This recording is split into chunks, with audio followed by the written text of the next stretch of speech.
You are now listening to the Flurry podcast hosted by Marquise Rawls. As we wait for this global pandemic to pass over us, curiosity in the fans increases for the nearby future for some of their favorite boxers. Errol Spence Jr. said he still plans to fight Danny Garcia, which is a good fight, but a dangerous one for his combat performance. And then we'll see if there's any lasting damage, if any, Spence has suffered from a car crash that he was in late 2019. Plus, the extra time off from being quarantined should allow for some necessary healing, if any needed. Danny Garcia is a power puncher with a titanium chin who spaces the floor well and relies on critical hit counters. Probably a little too much though. He will be an excellent test for Spence, and it's a fight Spence hasn't fought yet.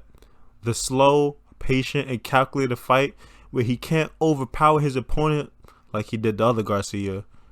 Danny won't give Spence the trouble that Sean Porter did, and won't outbox him early like a Kell Brook, but he will force Spence to use more ring generalship to win those rounds and ultimately win the fight. Will Danny Garcia win the fight? Most likely no, unless a lucky counter or a good flurry hurts Spence and he closes the show, but the odds of that happening thinner than a Special K crisp treat. Garcia has always been a great boxer, but to me, he never joined the ranks of the elite because of his obsession with accuracy and his high trust in his power. These type of fighters tend to be very conservative with their punches, and I have a saying that activity beats accuracy.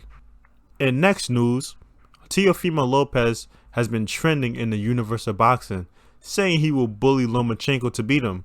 No surprise a fighter saying he will beat his opponent, but bully him? That's a whole nother thing. Watching Lopez's recent fights, which he was spectacular in, I don't recall him bullying anyone. Or is my idea of bullying a fighter different? When I think of bullying, I think of a Sean Porter who applies the constant pressure, or Triple G who traps you on the ropes, or even Leo Santa Cruz who stands in your face and throws over 1,000 punches. Lopez just hasn't fought in those bullyish styles. But that's his plan to knock out Lomachenko, a workable outcome. If Linares can knock him down past his prime, Lopez can knock him out in his prime. But what about Lomachenko's ability to counter Flurry and escape to any single point in the ring?